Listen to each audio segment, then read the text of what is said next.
We have to go to the root. We have to go to the cause.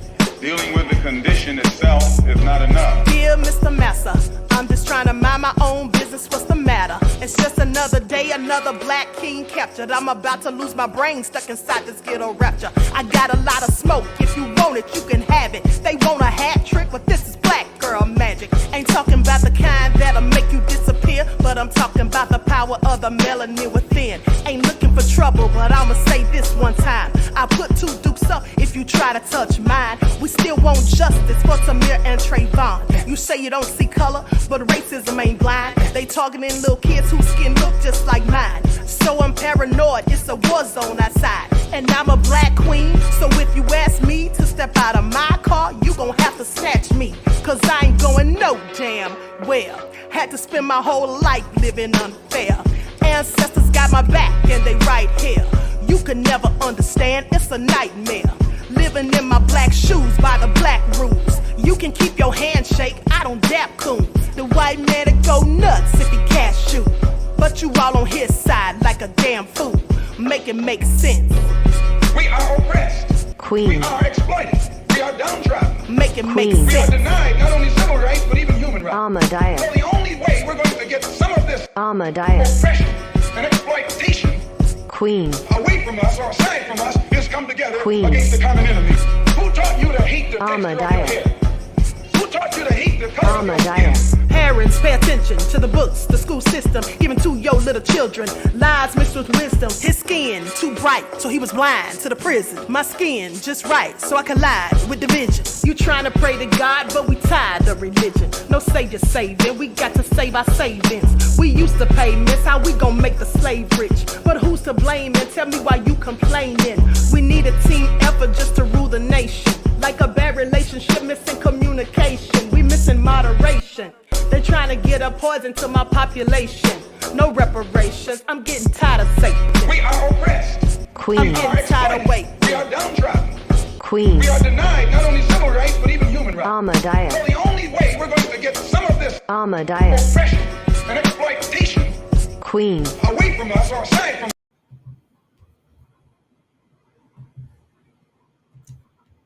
Hello, excuse me. Hello, everyone. Thanks for tuning back in once again to the original Queen Ahmadiyyah Shakur show. Also, thanks to those of you tuned in on the Queen Ahmadiyyah Shakur TV show. I'm your host, Queen Ahmadiyyah Shakur, and this is your morning wake-up call. So as you're coming in, please feel free to go ahead and subscribe to the channels if you haven't done so already, or unsubscribe if you don't enjoy the commentary. But if you do subscribe, be sure to click that notification bell and click the word all so that you're notified each time the Queen Goddess goes live. Okay, so let's see who we have in here. Let's see who we have in here. Can everybody hear me okay? Let me turn this volume up. Sounds a little low. Okay, hey there, Crazy Beach Aries. All right, Christopher's in the house, Mr. Hotel. All right. Buckhorse DC, Samantha is here. Okay, so let's get ready to get black into it. I see you, Juju. Christopher, Yusuf, okay. Hello, Elder Baba Rashawn. Peace and blessings to you. All right, got Christopher. I think I said Christopher, True Justice in the house. Atira, Dervis. All right, shout out to my moderators putting in work. Okay, hey, Jessica, let's go ahead and get into it. Hey, Robin. All right, so shout out to everyone in the chat and everyone tuned into the Queen. Let's get into it. Before we get started on Whoopi and her lies about reparations. Hey, I am Joy. Let's talk about this. These two children that passed away suddenly. Okay, they just fell dead. Now, one of them was a healthy 11-year-old Moroccan child who passed away suddenly during a karate tournament, and this happened in Belgium.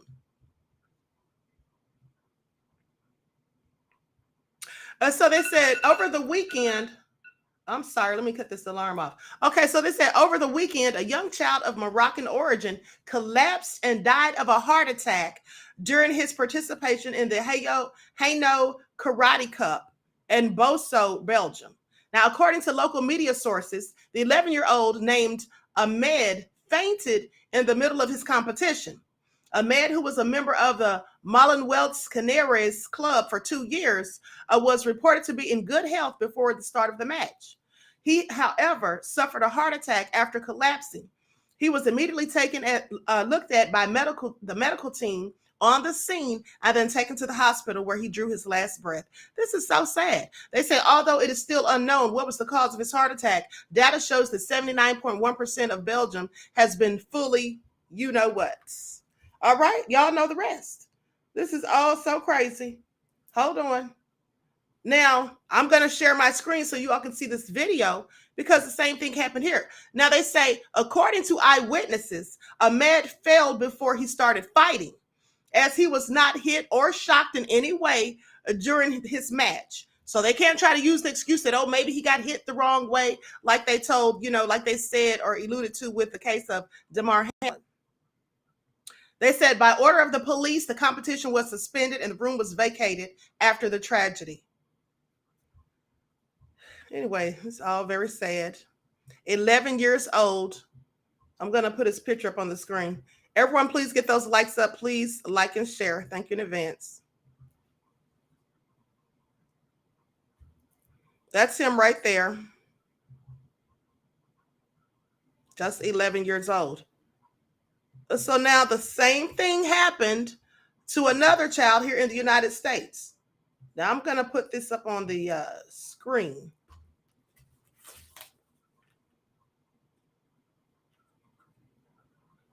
Okay, here we go, right here. I think this is it.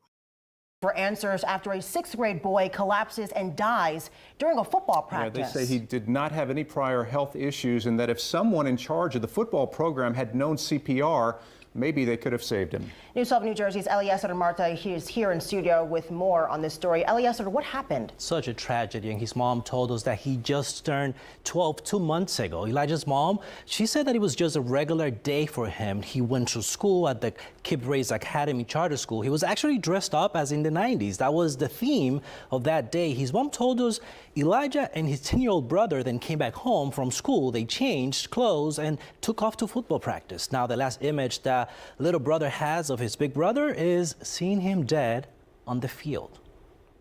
Oh God, he was so happy. This is what a mother with her heart ripped apart looks like. So happy to be there. He didn't know that was gonna be his last day. Raven is inconsolable. Her first child, Elijah Jordan Brown Garcia, left his Newark home Friday afternoon and headed to the Westside Park football field to do what he loved the most, but never came back home. And I didn't know that me sending him to practice.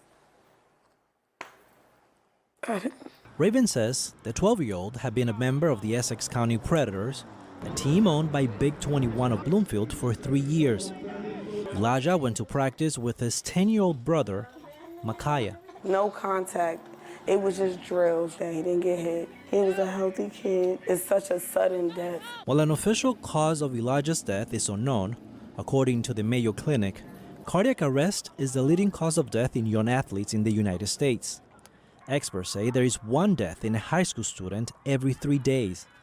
Elijah was just a 6th grader. Raven told us that Elijah's little brother Micaiah was the one who called her and told her that Elijah was laying down here on the ground and not responding. I was fighting for him. I grabbed him and I just kept saying, Elijah, get up, but I knew he was gone. They called the ambulance twice. I called before I even got there. I beat the ambulance there like 30, 40 minutes. It took them a long time. He was eventually rushed to University Hospital, but they couldn't save him. We have reached out to University Hospital for more information on the family's claim about the EMS response. And when the coach called me yesterday, he donated food. He called me, he said, I'm so sorry, none of us are CPR certified. He said, now that this is a loss, we're gonna all get CPR certified. While all New Jersey schools are required to have defibrillators on hand and at least one individual trained in CPR and defibrillation to be present at all practices and events, a law that was passed in 2015 to require the same for youth athletic events outside of school-sanctioned leagues was vetoed by then-Governor Chris Christie. They're neglectful. You can't run a team like that. We also reached out to Big 21, and they said on a statement, We are unable to confirm any details at this moment, as this matter is currently under investigation. He was a spirit. He was a spirit that I'll never understand why God took him. He loved to dance and was a fan of Chris Brown. This is him on a TikTok video with his brother Micah. What do you miss the most about him? I miss his face. I miss him dancing. I miss him playing football like he loved to do. If I would have known, I would have hugged him. I would have hugged him tighter. I would have told him how much I love him. Oh. There's not a criminal investigation into his death. Family told us they are looking into taking legal actions. Now, a GoFundMe page has been created to cover funeral expenses, and you can find that page on our website, News 12 New Jersey. I'm Eliezer Marte, News 12 New Jersey. This is all very disturbing, and I just want you all to be prepared because there's going to be a whole lot more of this. Okay, there's going to be a whole lot more of this. Moderators, I need you all to pay attention to the chat. Okay, I just blocked a troll, someone by the name of Looney Raccoons, without the RAC at the beginning, of course. You all pay attention, moderators, to trolls in the chat, because someone was just in here talking about where's the pappy? Okay, this is nothing to be joking about. If you're that stupid, you're going to get blocked. Pay attention. So anyway, with that all being said, October says, here comes the GoFundMe. Well, sadly, many people don't have insurance, and many of those people look like us. It's very important to have life insurance. I don't know why people don't get it. You all know that you're going to pass away someday. So that's something you should definitely have. Okay, so like I said, moderators, please pay attention because I don't have time for trolls. I'm not in the mood. Now, let's talk about Whoopi Goldberg. Once in the chats, if you all think that Whoopi Goldberg was lying, Whoopi Goldberg said black people already got reparations, said they got 40 acres and a mule. Once in the chat, if you believe that Whoopi Goldberg is telling the truth. Once, if you think she's telling the truth. Two, if you think she's lying. Mr. Hotel says she's a whole liar. Okay. So everybody thinks she's lying. Let me tell y'all something. What she actually did was she lied by omission. Okay, she told a half-truth. Because in fact, some black people did get 40 acres and a mule. Some black people did get 40 acres and a mule. Some black people absolutely did get it, but the decision was reversed and the land and the mule were taken away from them and given to white landowners. So let's get into it. But most people don't even know that it was ever even given in the first place. Now, at 8 p.m. on January the 12th of 1865, days after his march to the sea, Major General William Tecumseh Sherman met with 20 black ministers on the second floor of his headquarters in Savannah, Georgia. The Civil War would end and the matter at hand that night was very urgent. Sherman had called the black ministers, and I want y'all to pay attention. Why do they always call on these black ministers? Does anyone know why they always go and get black ministers as if they're the leaders of black folk? Well, they do that because these black ministers often, not all of them, but many, go along with the status quo. And they will trade their people in, okay, just for a few shillings. Okay, poverty pimps. All right, so anyway, when he got these black ministers to confer with them and President Lincoln's Secretary of War, Edwin M. Stanton, on the agenda were pressing questions. How would the country provide for the protection of thousands of black refugees who had followed Sherman's army since it invaded Georgia? How would thousands of newly freed black people survive economically after more than 200 years of bondage and unpaid labor? 4 days after that meeting, Sherman would issue special field order number 15, confiscating Confederate land along the Rice Coast. Sherman would later order 40 acres and a mule to thousands of black families, which historians would later refer to as the first act of reparations of enslaved people. But the order would be short-lived, After Lincoln's assassination on April 14th of 1865, the order would be reversed and the land given to the black families would be rescinded and returned to white Confederate landowners. Okay, now let's put Whoopi up here. Because Whoopi was acting like, oh yeah, that's how my family got their money. Isn't that what she said? Hold on, let me pull up the receipts. Likes up, everyone, please like and share. Thank you in advance. The black people want reparations. We have American reparations. It started with 20 acres and a mule. There's more to do. People who have been... got it. No, we did get it. That's how my family got Florida Y'all got 40 acres and a mule because yeah, we didn't get none. Well, you didn't do it. My people... Well, maybe that's because your people didn't come and sit on the front and say, we're not moving until you give us what we're owed. Maybe, I don't know. Well, you know, but they weren't really looking for you, but they were looking for my folks, and my folks got it, and that's because that was what was promised. We pay reparations to many different groups in this country and have, and the idea that you would want us to pretend that we don't owe some folks something is ridiculous. We'll be right back. Okay, you all see that? So she didn't know what she was talking about. First of all, she said 20 acres. That's for number one. She said they were given theirs in Florida. Whoopi, sit down somewhere. No black person got to keep that 40 acres and a mule, okay? They gave it to some of the families. They hadn't even given it to everyone, but they had given it to some of the people, and they took it back. Moderators, do something about JX. They're saying he's trolling, or she. So anyway, goes on to say that, okay, the Wednesday after Lincoln's death, the House Judiciary Committee approved a bill that would create a commission on slavery reparations, H.R. 40. It takes the name from the phrase 40 acres and a mule. That's why it's called H.R. 40. Now, it was first introduced to Congress in 1989 by Representative John Conyers Jr. after the passage of the Civil Liberties Act of 1988, which paid reparations to Japanese Americans who were forced into internment camps by President Franklin D. Roosevelt during World War II. Representative Sheila Jackson hailed the vote as the first step on the path to restorative justice for slavery and the brutal racial oppression that followed it. The history of the 40 acres and a mule began on that evening in January of 1865 when the 20 black ministers met with Sherman and Stanton. Among those ministers were John Cox, age 58, enslaved in Savannah until he brought his freedom for $1,100. William Gaines, 41, born in Georgia, an enslaved person owned by former U.S. Senator Robert Toombs until the Union force freed him.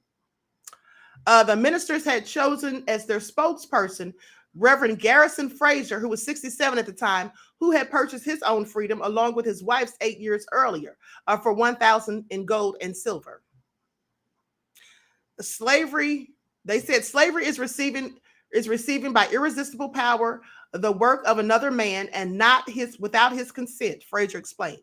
The freedom, as I understood it, promised by the proclamation, is taking us from under the yoke of bondage and placing us where we could reap the fruit of our labor and take care of ourselves and assist the government in maintaining our freedom. So anyway, the bottom line is they didn't get any reparations. I don't know why Whoopi said that. And she really followed through with the foolishness because she basically said that her family, that's how they got land in Florida. Isn't that what she said? Whoopi, honey, your family didn't get any 40 acres and a mule. The wealth that Whoopi got, she got that from buck dancing. Okay, that's what she got. She got that from tiptoeing around tulips. She can lie about it, but couldn't tell the truth about the use. Make it make sense. You're right, Mr. Hotel. That's absolutely right. So anyway, like I said, Whoopi was not telling the whole truth. Yes, they did give it to some black people, a few thousands, but they quickly took it all back after Lincoln was assassinated. They never intended for black people to have it in the first place. They didn't want black folks to have it, and they still don't. Okay, that's why everyone else has been given reparations, including people whose atrocities did not even occur on U.S. soil. All right, pay attention. So anyway, there's another story that I thought was real crazy. Okay, so a teacher made a child pee into a trash can rather than just simply let him go to the restroom. And if you ask me, she was trying to humiliate this child, he or she. I don't know whether the teacher was male or female, but whoever they were trying to humiliate this child. Not deserve this. No child deserves to be treated this way. We are outraged. Sonia Mongol says her 8-year-old son asked his teacher at Manhattan Place Elementary to use the restroom and was told he could not during class. She says he couldn't wait any longer, so the teacher gave him a different option. Made him urinate in a trash can located at the front of the classroom, exposing himself in front of all of the other students. He got some urine on himself in the process. He went to the nurse's office. He received no help. Mongol says her son was then given trash bags to cover his clothes and without his parents being alerted, remained at school wearing them. These pictures were taken after he came home. Y'all see that? First of all, why was she, isn't that some type of sexual abuse charge that she should be facing? Because his mother said that he was forced to do that in front of other students and they saw him and she saw, or he or she saw him too. That is really disgusting and sick. She needs to be charged, okay? Because that was really inappropriate. Really inappropriate. And these things, I want you to pay attention because they always only happen to little Black children, okay? According to reports that I've seen. Always happen to Black children. Now, for those of you who fraudulently obtained PPP loans, pay attention because you already know that Biden has said that the feds have 10 years to track people for it. So if you thought you got away, you might not have. All right. Feds say that a Jacksonville man used nearly $1 million in PPP funds to purchase a Rolex vintage Jaguar. And a vintage Jaguar. Some of these people are so crazy. Oh, so crazy. So let's talk about it. They say the man has pleaded guilty to charges related to misusing nearly $1 million in Paycheck Protection Program loan money and saying that he spent it all on himself.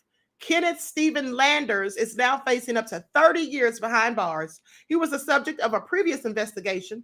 And they say Landers pleaded guilty on Tuesday to COVID relief fraud and money laundering.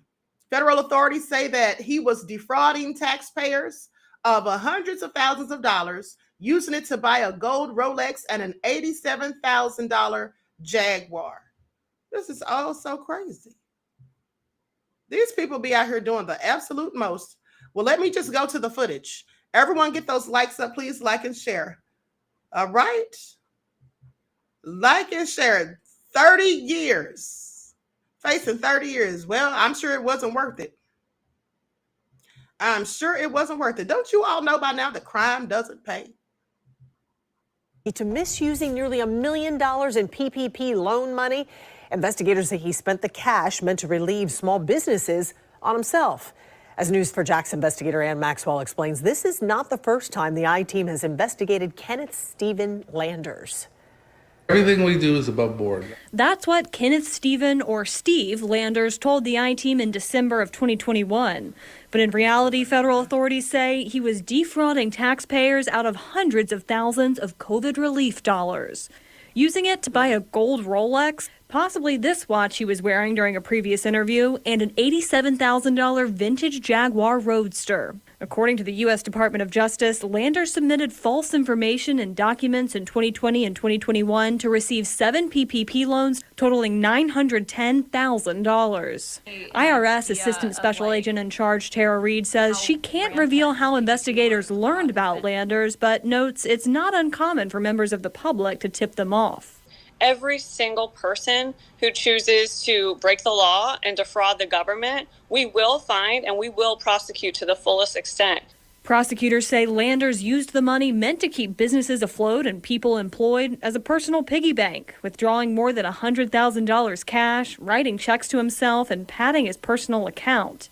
They also say he used the cash infusions to pay down his debt, including paying off his mortgages on his waterfront home and Northside tire business. Reed says Landers forged tax documents when he applied for loans on behalf of 4 corporate entities he controlled, including the American Fallen Veterans Service Project nonprofit. Its website asks visitors to help support the families of our fallen veterans with your generous car donation. Federal prosecutors say the organization's bank account went from $0 to $200,000 when it got approved for a COVID relief loan. As a veteran myself, it really is offensive because we have a lot of veterans out there who, gave their service to this great country. And yes, Mr. Landers is using what's supposed to be a nonprofit charity veterans organization to steal money from the government. Steve's tire empire is now crumbling after Landers pleaded guilty to fraud. Court records show he's agreed to sell his home and his business to repay the government, in addition to returning at least $910,000 to taxpayers. And when someone like Mr. Landers defrauds the government, it affects all of us. Ann Maxwell, Channel 4, the local station.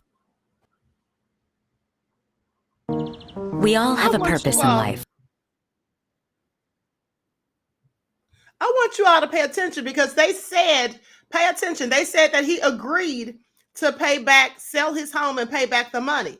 I don't think he's going to jail. I don't think he's going to prison. He's agreed to pay back the money. That's all he gets. That's all he gets. Meanwhile, you let me or you do that. And even if we still have the money to pay back, they won't take it, or they will take it, but we'll still be going to prison. Pay attention, okay? He's likely going to get off with a slap on the wrist. They just want him to give the money back. That's how it's often the case. I remember there was a Brad that worked with my uncle, and my uncle said that this guy had embezzled over $250,000. When they found out, they fired him, but they did not call the police.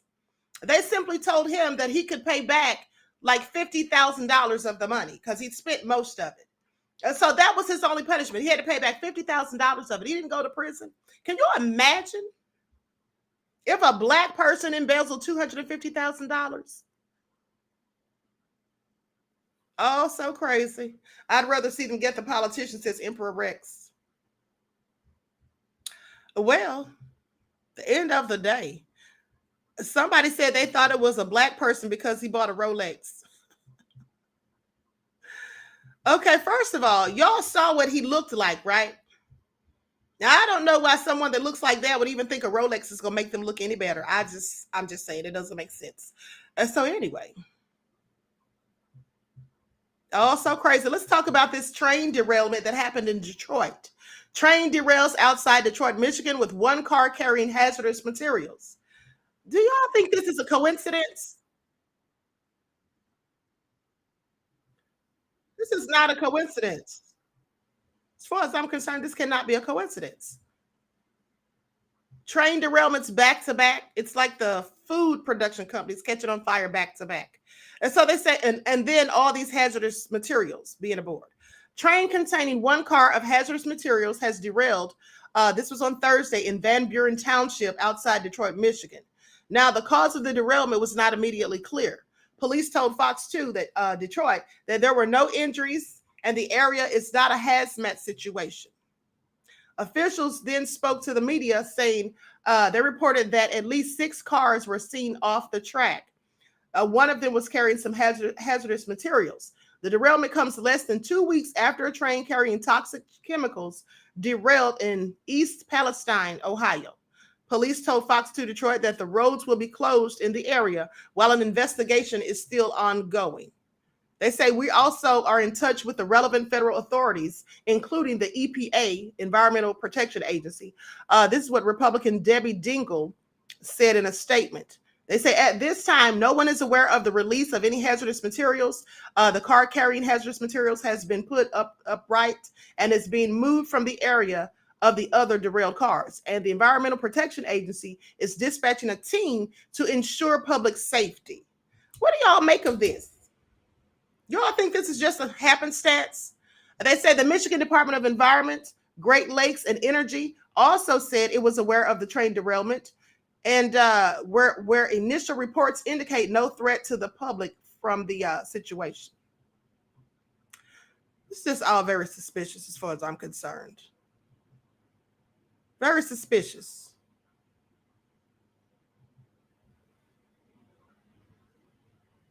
Close Encounters of the Third Kind. Remember the Fake Gas. Let me tell y'all something. Do you all know that there was a movie about a train derailment that was similar to what happened? Did y'all hear about that?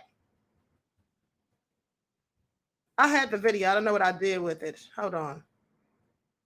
About the one in Ohio. It was called White Noise. That's the name of it. Okay? A movie called White Noise that came out in 2021. I want y'all to pay attention. Predictive programming is a thing. When Ben Reitner's family signed up in 2021 to be extras in the movie White Noise, they thought it would be a fun distraction from their day-to-day life in a blue-collar East Palestine, Ohio. And so the movie was actually in East Palestine, Ohio. Y'all think that's a coincidence? This is real crazy. This was a Netflix movie. Hold on. Back on February 3rd, a freight train derailed in the town of Ohio, the Ohio town of East Palestine, with 20 of the cars carrying hazardous materials. Now, you all know I reported on this the other day, but now listen, here's what they say about the movie. Netflix viewers have drawn uncanny parallels between a recent film and the chemical spill that took place in Ohio earlier this month.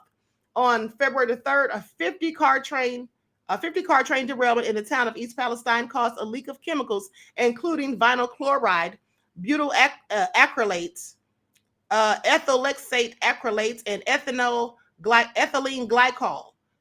Now, they say more than 2,000 residents were ordered to evacuate nearby buildings due to healthcare concerns.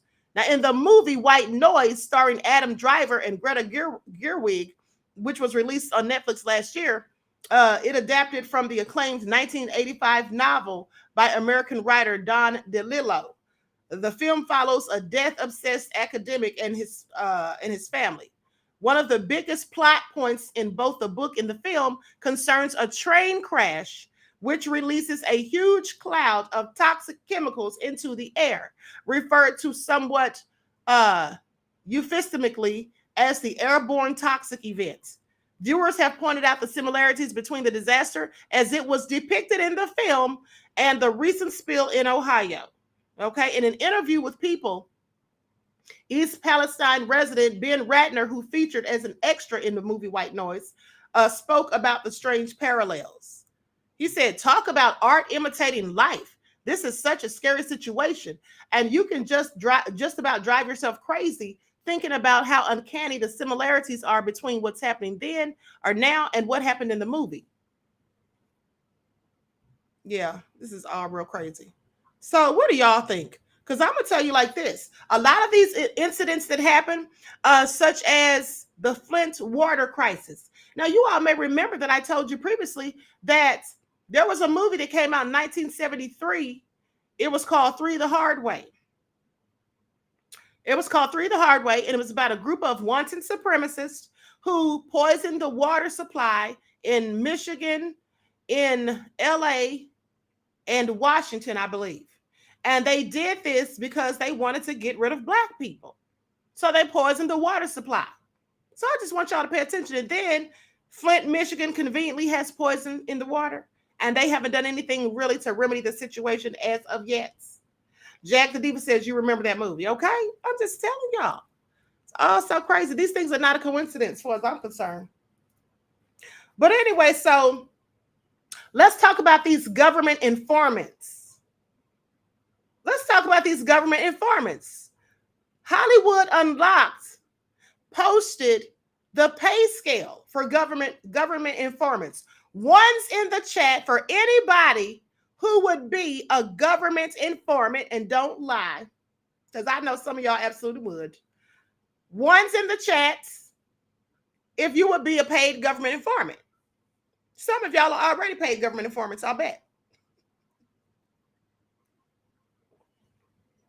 Look at Danielle putting a 2.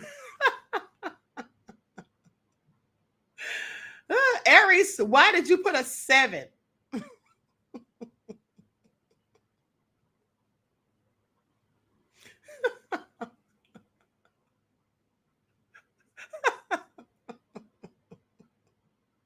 Y'all are something else. Okay, that's good to know. But I'm going to show you the pay scale and see if you all still feel the same way. Because like I said, Hollywood Unlocked posted the pay scale for each state, how much government informants are paid to snitch and gather intel on folk. Isn't that something? Y'all know they get paid, right? Mm-hmm. Here it is right here. Look at that. Look at that. State of Tennessee. It says, what is the average confidential informant salary by state? Now it says Tennessee, they get like $88,400 per year annually. Hourly wage is approximately $42. Hawaii, $87,000. I mean, you can see the whole list. I'm not going to read all of that, but the whole list. And here's the other list for the rest of the states. California, they get like $75,352. Now, but what I want you all to pay attention to is that if this is what they're paying for informants, i.e. snitches, that's likely the ones that work with the local police, okay? That's probably nowhere near what they pay those who work for the federal government, for federal informants, okay? Government snitches. I'm sure they get paid probably triple that. But so anyway, without further ado, so let's talk about some of these informants that we've had in the past.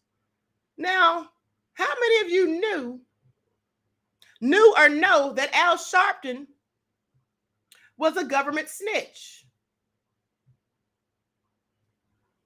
I mean, he actually admitted to it. Al Sharpton was a whole snitch. But before we get into him, let's talk about William O'Neill. I'm going to put this up on the screen. Necessary. At this point, I question the whole purpose of the Black Panther Party. In my thinking, they were necessary. It was a shock treatment for white America to see black men running around with guns, just like black men and saw white men running around with guns. Yeah, that was a shock treatment. It was good in that extent, but it got a lot of black people hurt.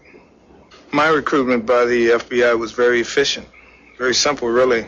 I'd stolen a car and went joyriding over the state limit, and they had a potential case against me, and I was looking for an opportunity to work it off.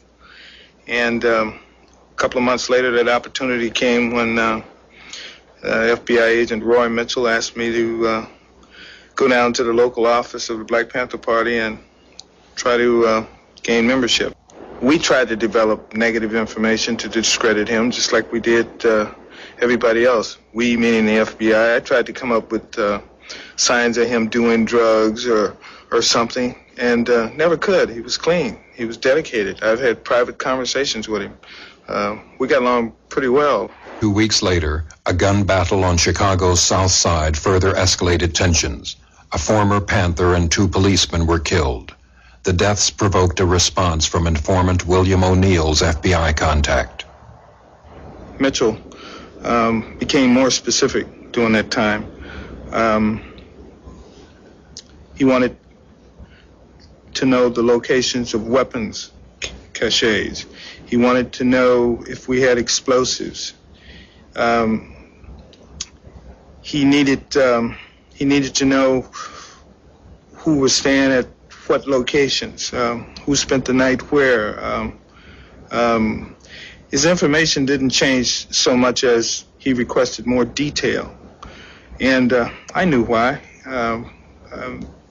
The shootout on the South Side had pretty much laid the foundation within the party, within the Black Panthers. We knew that the police would react some type of way. Expecting police action, the Black Panthers had fortified their office. FBI informant O'Neill was now head of Panther security in Chicago. And I remember walking out of the office and looking through a little clearing over on the next block, which was right in front of the Monroe Street address, and seeing a lot of police cars over there. And at that time, Bobby Rush came to the office. He had just come from over there, or maybe the coroner's office. In any case, we walked back over there, and we both were speechless. We just walked through the house and saw what had taken place and where he died, and it was shocking. And then I just began to realize that the information that I supplied leading up to that moment had facilitated that raid. I knew that indirectly I had contributed, and I felt it, and I felt bad about it. And then I got mad. I had, and then I had to conceal those feelings, which made it worse. I couldn't say anything. I just had to continue to play the role. FBI headquarters authorized payment of a $300 bonus to informant William O'Neill for, quote, uniquely valuable services which he rendered over the past several months, unquote. All right, y'all see that. Y'all heard that, right? And he had the nerve to sit there and try to lie and say he was mad. First of all, he was thrilled with himself that he got paid for doing that, as far as I'm concerned. Anybody that does that, you're nothing but a no good rat, okay? Period.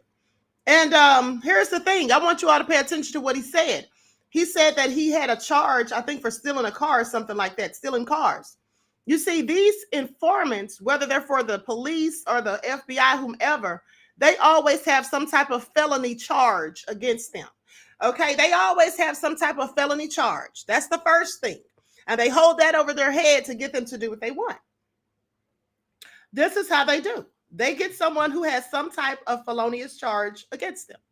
All right. Now, here is Gene Roberts. So far as the rank and file of the colored population is concerned, maybe some of them do not like the FBI. In J. Edgar Hoover's day, the FBI got a little crazy on the subject of black people. They had Elijah Muhammad under surveillance for at least 20, 25 years. They had Malcolm under surveillance for most of his public life. When I say surveillance, I'm talking about wiretaps, I'm talking about room bugs, I'm talking about infiltrators. You were an undercover agent for the police. He didn't know then. No, he didn't. And you got in close, very close. He trusted you. I would say yes. Gene Roberts got so close that he became Malcolm X's bodyguard, even though he was really an undercover cop in the New York City Police Department. Your job was to gather intelligence, to gather information. Yes. And the Bureau's mission was to keep tabs on potentially violent people? Yes. Why was Malcolm X considered a potentially violent, if not in fact violent person? Well, I guess at that point in time, society wasn't ready for Malcolm X. He was saying a lot of things that society didn't want to hear at that point in time. The week before he was killed, there was a meeting at the Audubon. And I saw what I thought, and I still think, was a dress rehearsal for Malcolm's impending assassination. I called the department the following morning, and I told them that I felt that this was as I put it, a dry run. And they told me that, okay, we'll pass it on and we'd take care of it. What they did with it, I really don't know. I did not have a gun, but I tell you, I wished I had a gun. Because when I walked into the Ottoman barroom and seen nobody on the door, seen no one there, I became very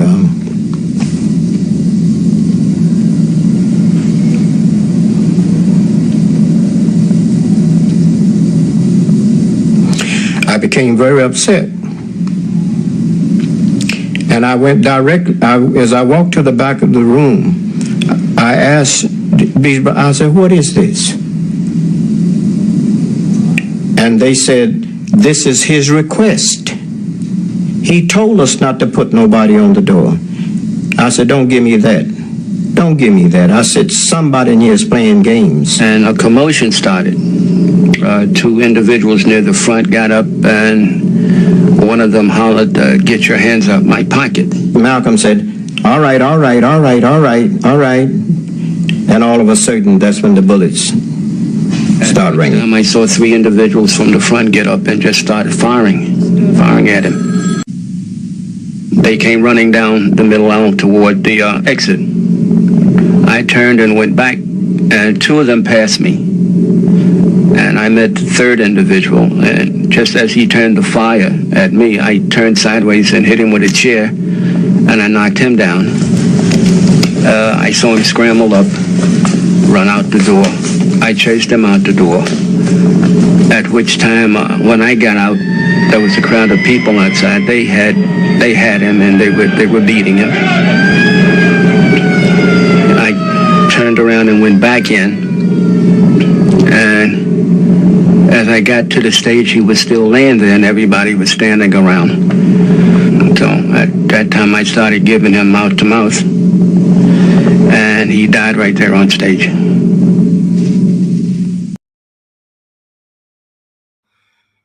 Okay, you all see that.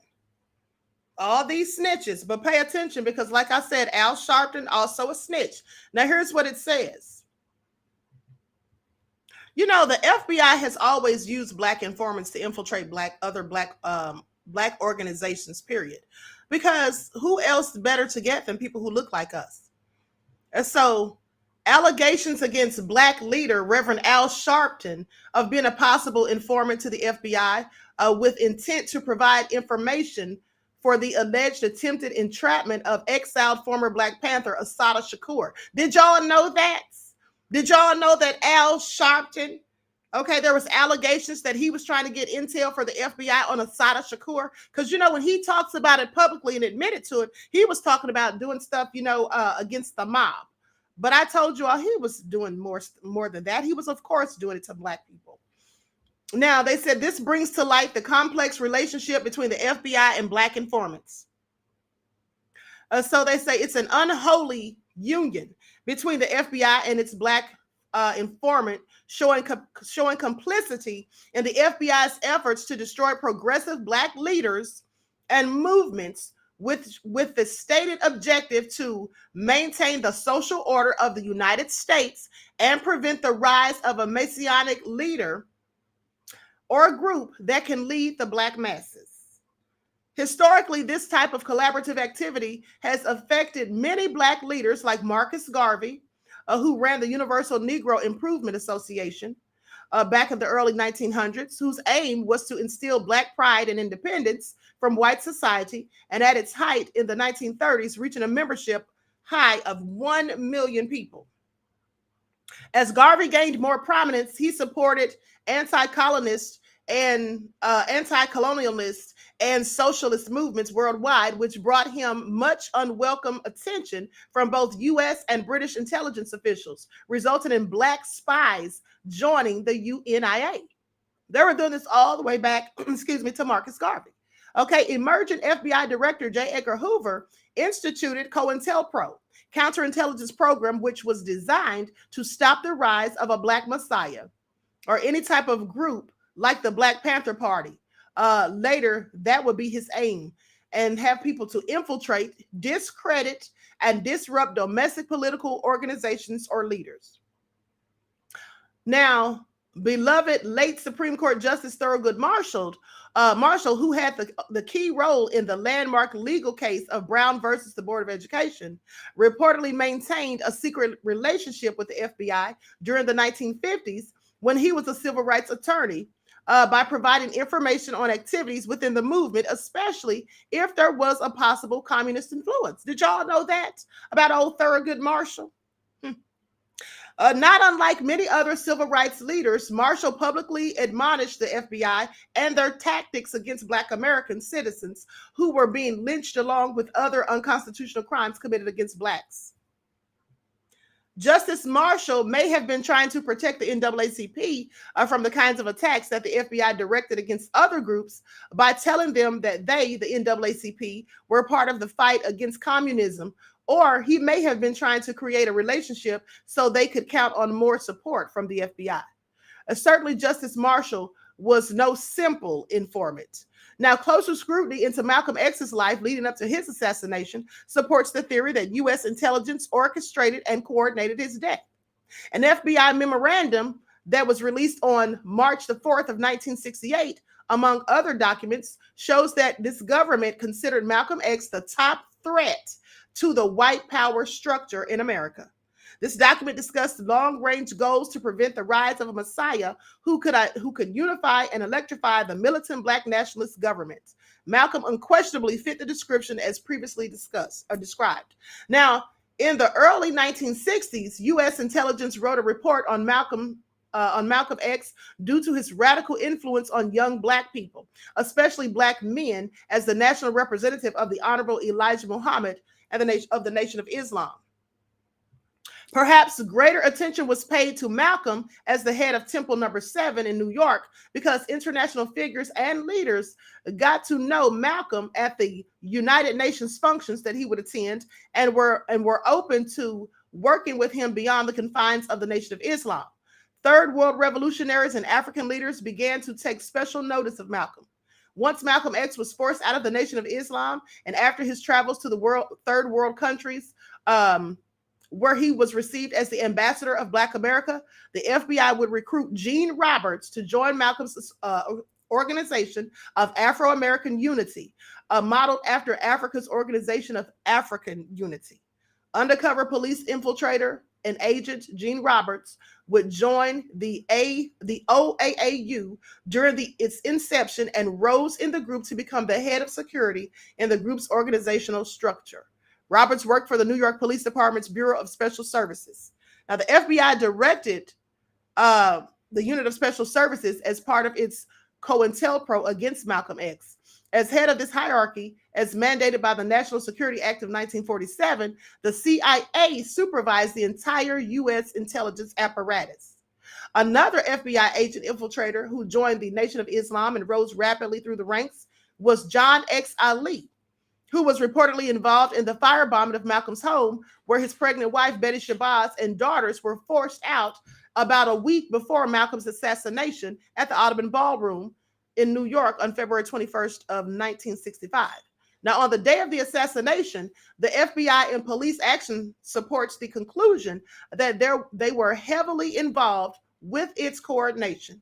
FBI documents suggest that John X. Ali met Talmadge Hayer, aka Thomas Hagen, or Muahid Abdul Halim, who was released in 2010 after 44 years in jail. This was the night before the assassination. It just goes on and on. So I just want you all to know that this is all so crazy. First of all, hold on. This is all so crazy, but this is what they do. They get our own people to turn against us. And I want you all to pay attention. I'm going to drop the link to the video that Taharka did last night, because Taharka showed video proof that when he went to California to that hidden history rib shack, he showed proof that there was someone on the roof. Now, why would there be someone on the roof? I have so many questions. If that isn't agent behavior, I don't know what is, okay? There was someone clearly on the roof. And also, if you pay attention, the video surveillance that was shown so quickly, mind you, that camera was being operated by a whole person because it was not still, okay? It was following them up the block, okay? Now, this is all so crazy. Yes, Pauline said they were waiting for him. Yes, they knew that he was there, okay? They knew that he was there. Now, Taharka thinks that someone tipped him off because he said he told a few people and that he thinks that maybe one of those people told. I actually think that they checked the flight logs. I think that ever since that he mentioned that he was going there to file that lawsuit, that they've been keeping tabs. I think they got the information from the flight logs. That's what I think. Okay. But anyway, that was something else, that video last night. If y'all want to know the truth of what happened when he went there. And let me tell you something about these people who have very few brain cells. One of them was in the chat saying, why did he go there? Well, he said numerous of times why he went there. And also, he did show the paperwork of the lawsuit, because another person left me a comment one day saying, well, Taharka didn't show any video proof that he actually filed the lawsuit. He did file the lawsuit. He showed the paperwork last night. Okay, of course he filed the lawsuit. Why wouldn't he? If someone defames you, especially by saying something as so detrimental as calling you an S offender, of course, if you have common sense, you will file a defamation, libel, and slander against them. And that's what he did. Okay? But at the end of the day, that was nothing but a whole honey trap. That was a Fed trap, period. That's what it was. Okay? People who don't want to believe the truth can believe whatever they want, but I know what I saw, and all of us who watched it know what we saw. Those of us with common sense, we know Fed behavior when we see it. We've seen it all before, okay, with Grandmaster Jay. We've seen it all before when we look back through history with people like William O'Neill and Gene Roberts and John X. Ali. We've seen this all before. Another thing is this. The video about the marijuana, the ganja bust that I showed, and that animated depiction and how all that snitching was going on, that's all agent behavior. I don't care what anybody says. Okay, giving all those salacious details, telling exactly where it was, how many people were there, what kind of weapons they had, giving landmarks and so much details. That's all agent behavior. I don't care what anyone says. Another thing is, if you notice in that cartoon, and those of you who didn't see the video, go back and watch it. But you notice in there that Bussy Reek said something about, he was about to be in the middle of an international drug bust. Now, I need you all to pay attention and put on your critical thinking hats for a minute. He said that he was about to be in the middle of an international drug deal. That's what he said. Because he said that once they found out, or he had to tell them he wasn't going to buy anything, he said, how am I going to get out of here? I know how to get here. I know what everybody looks like. I know where the stash is. He said all of that. So that lets you know that he was consciously aware that this was something he wasn't supposed to be telling. But yet he told it on a whole video on the internet.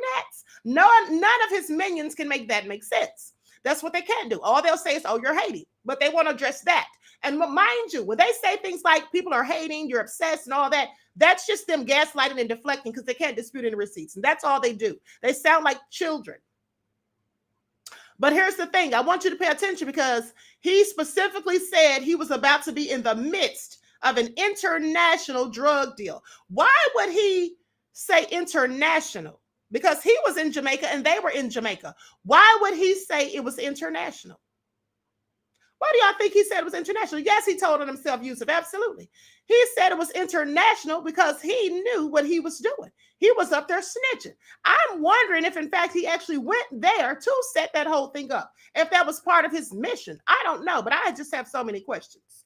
But at the end of the day, he literally said he was about to be in the middle of an international drug bust. That's what he said. Okay? And so anyway, go watch that video. I'm going to drop the link again. Like I said, there was clearly somebody on the roof. We all saw it. But rather than asking why was there somebody on the roof, these fools, a couple of them talking about, well, why did you go there? It's a free country. It's a free country. Last I checked, he can go to California. And also, last I checked, that museum is in a public place. Anybody can go there and record footage.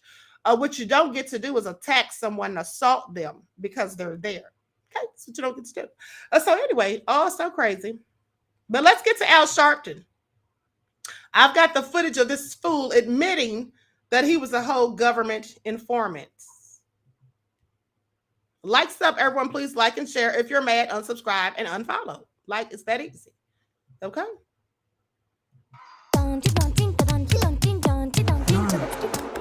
Good evening to you. I'm Christine Johnson. And welcome, everyone. I'm Maurice Dubois. Those stories are straight ahead. But first, after all these years, the Reverend Al Sharpton admits he was an FBI informant. Yes, he says that he was the cat that got the rats. But others say that Sharpton's secret life was not by choice.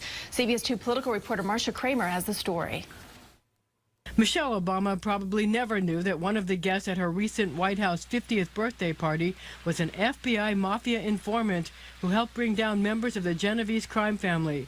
Reverend Al Sharpton, now a confidant of both the First Lady and the President and of Mayor Bill de Blasio, has his own unique take on his days as the government's confidential informant number 7. In my own mind, I was not an informant. I was cooperating with investigations. The revelations threaten to embarrass Sharpton as he kicks off his National Action Network convention this week with de Blasio and President Obama the headliners. But de Blasio, who calls Sharpton family, is sticking by his buddy. Doesn't change the relationship one bit. I'm very proud to be his friend. I think he has done a lot of good for the city of New York and for this country. I have the exact same positive view of him I had before. Sharpton has been dogged for years by reports that he was an FBI informant, helping the government go after boxing promoter Don King and music executives. Now we learn he also went after mobsters, including the legendary Vincent the Chin Gigante, the so-called Oddfather who paraded around in his bathrobe and pajamas. Though he has ducked and dodged questions about whether he wore a wire for the feds, that wasn't possible today since a batch of government documents were made public.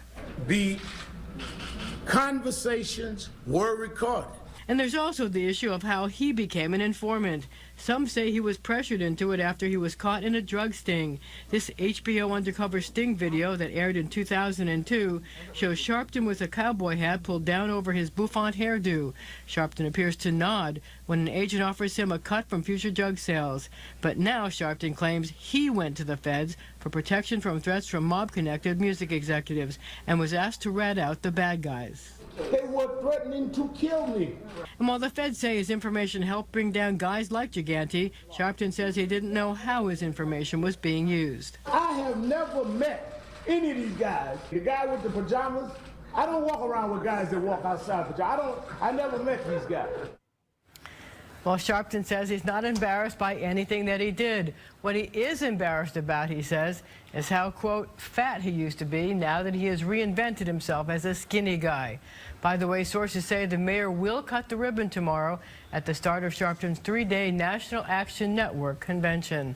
Christina Maurice? Well, he does definitely look different. He does. Yes, Marcia, thank you.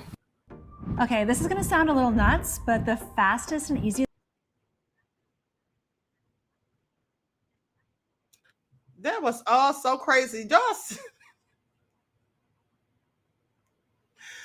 was all so crazy. First of all, Al said that he got the bad guys. Okay. And then he said he was the cat that got the rat. This is all just his foolish attempt to try to minimize what he did. You're a rat, not them. You're the rat. You're the one that snitched. Okay.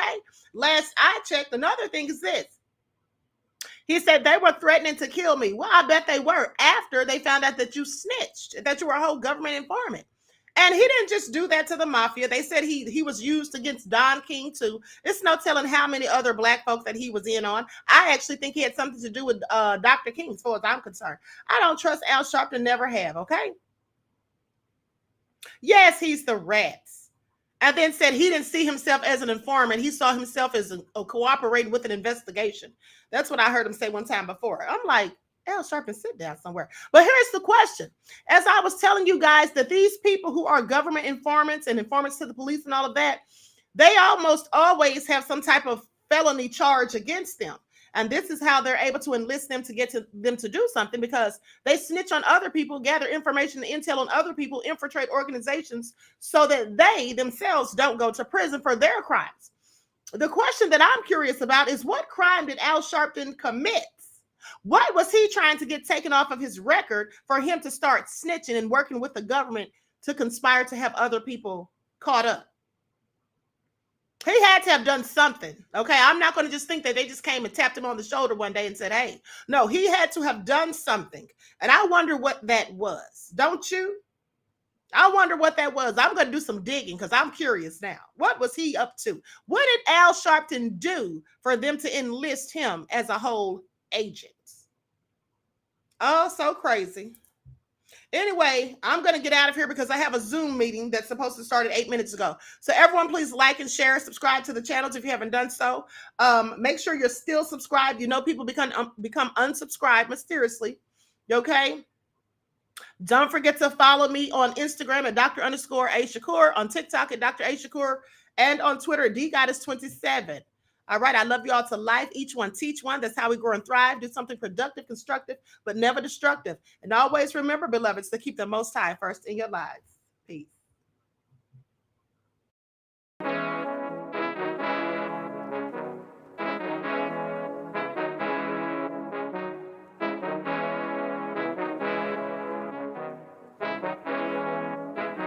your neck, hit him with that flavor. Gold all in my skin, God all in my blood. Kings all in my circle, you touch one of mine and you're done. They show no love for the queen, why you hating on me? Is it cause I'm free and I got Malcolm X in my jeans? I got dreams like King Luther, shed blood like Kunta. You ain't helping my people, I ain't got nothing to say to ya. I want all the smoke like hookah. Talking reparations, America won't be great until they give us compensation. I'm like, I'm the hottest right now. See a bunch of lames out here trying to jock on my style. They be doing too much. I'm the queen, it's too easy. It's like they all at Popeyes, how they be talking so greasy. I just sit back and laugh while these haters get madder. So nefarious.